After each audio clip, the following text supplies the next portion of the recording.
You're listening to international investment advisor Doug Goldstein on the Goldstein on Gelt show, the financial show where we'll talk about how you can make the most of your money.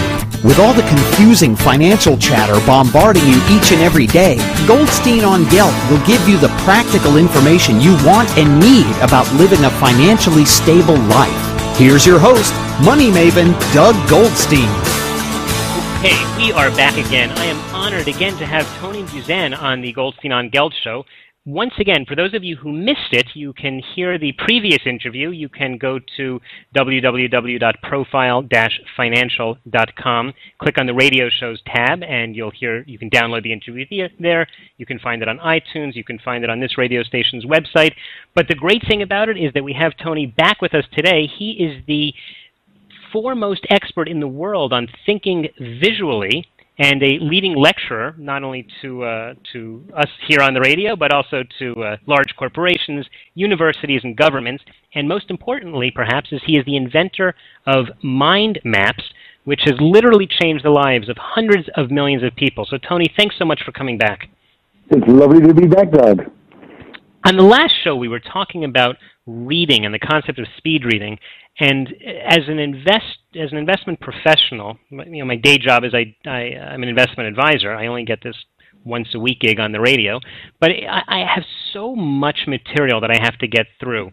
And I find my concern is that if I read it too quickly, I won't get the right comprehension.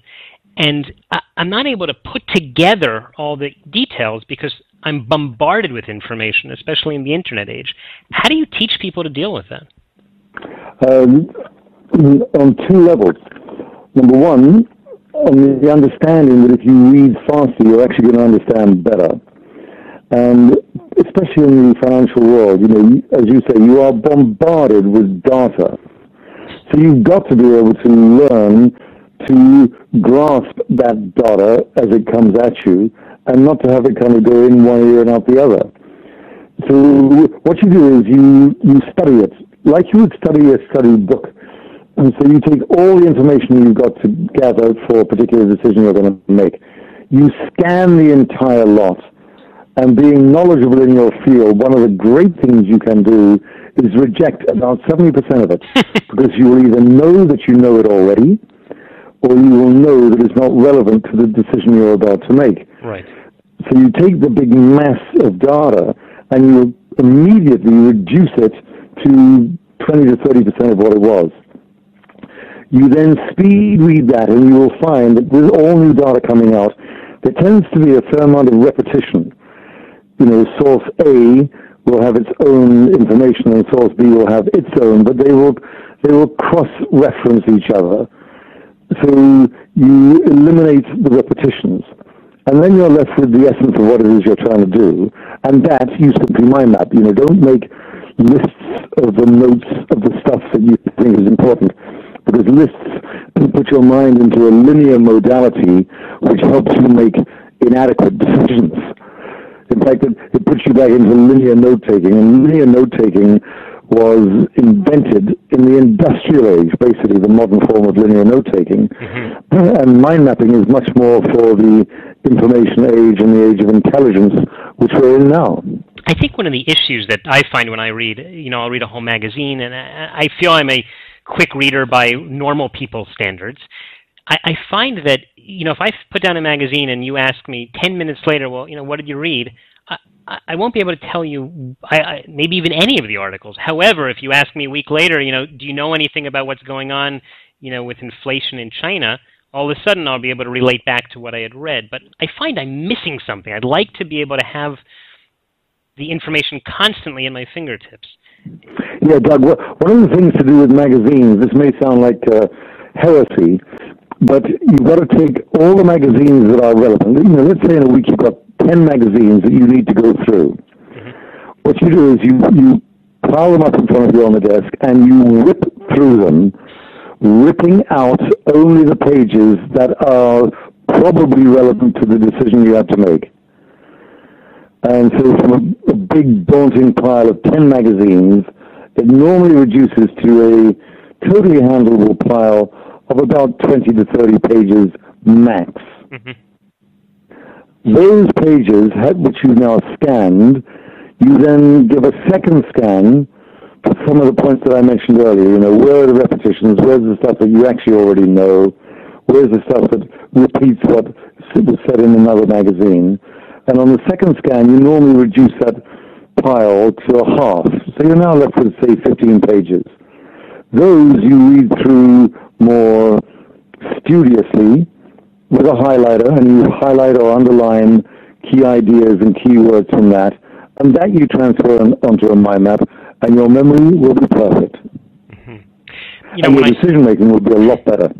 When I started with memory, the first book I read was about 20 years ago. I was in yeshiva, in a Jewish seminary here in Jerusalem, and a friend of mine had Harry Lorraine's book, Page a Minute Memory.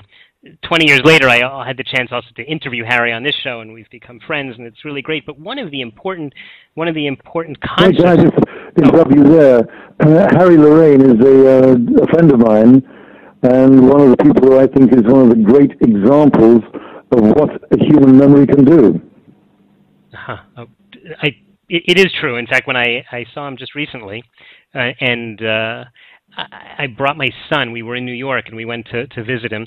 And exactly the way Harry described how to improve your memory was exactly the way he acted, you know, face to face.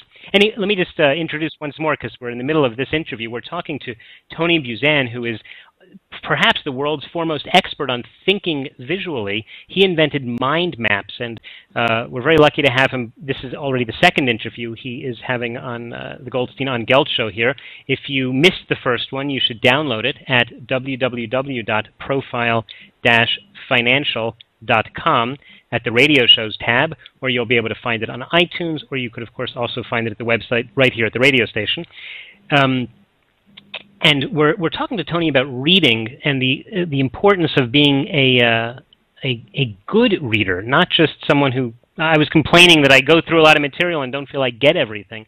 So I'd like to just cover this, because I think for investors, certainly as an investment advisor, I have a huge amount of material to learn, but even individual investors need to work on their memory. When you work with individual people, what sort of suggestions do you have for them in improving either their investments or their business? What I recommend, first of all, is that they train their memories, that they use their imagination and their ability to associate, and that they work on improving that ability. Because memory is based entirely on images, multisensory images, the links between them, and the location of those images. Now, if you improve that skill, you're actually improving your imaginative skills. So as you work on your memory, you improve your ability to imagine, you improve your ability to think, and you improve your ability to make decisions based on a greater knowledge of what it is that you're imagining about, which is all thinking is. You know, thinking is just imagining things and making the connections and seeing the logic and coming to the conclusions. So when you train your memory, you're not only improving your overall mental abilities, your social ability because you can remember names and faces, your confidence because you realize that you can remember, your efficiency because when you go shopping, you know, you don't forget the main ingredient in the meal that you're planning. So training your memory improves all aspects of your life, and especially your ability to make really good decisions, including financial. You'll be more confident. You'll be able to see the relationships between different aspects of your necessary decision-making process, and so you'll make better decisions, and therefore you'll be more wealthy. You know, training your memory is a good path to becoming more wealthy. That is in fact how I see it. We only have a couple of minutes left. We're talking to Tony Buzan, who is who is the inventor of mind maps and has literally helped millions and millions of people to become better thinkers in terms of thinking visually. And on both today's show and our previous show when we had you on, we spoke about mind mapping. But I know that another area that you focus on, and maybe you could just touch on it for our last minute or two, is physical health, how that it's important to not just to exercise your brain, but to exercise your body. Are there certain bits of advice that you might like to share with us? Yeah, books and books worth, Doug. it began to really annoy me when people were talking about, the thick jock and the weak, spindly, pale, pallid nerd. And the world thinks that anybody who's intelligent is weak physically, and that anybody who's strong and athletic is dull mentally. When in fact, exactly the opposite is true. That if you are physically fit, your brain gets more oxygen every second of your life. And your brain's thinking fuel is oxygen. So it's one of the better expressions, it's a no-brainer. If you get fit, your brain is fitter. And if you are unfit, your brain is not as fit as it would be if you were fit. Mm-hmm. So even if you meet, a really bright person who is very unfit, if they were fitter, they'd be brighter. And if you meet a very fit person who is sick, if they weren't fit, they'd be even thicker. Right here. What about this concept that people say that you only use 10% of your brain? I guess the rest of it is on vacation all the time. How do you? That's actually an optimistic estimate. That in terms of memory and learning and creativity, on a daily basis, the average person uses less than 1%, not 10%, less than 1%. People see that as bad news. It's incredibly good news because it means there's 99% left still to use. It's like having a gold mine and you suddenly discover you got 99 times more down there than you originally thought you had. Uh-huh. I got you. So it's good news. It means that there's a lot more potential to be mined. If you like, a lot more potential of the mind to be mined. Oh, very nice. On that note, Tony Buzan, we're going to have to wrap up today. Just tell us in the last moment, how can people follow your work and learn a little bit more about mind mapping? Yeah, they can buy the speed reading book by myself, called The Speed Reading Book by BBC Publications, a book called Use Your Head, which is a smorgasbord for the brain, and the Mind Map book for learning about mind maps.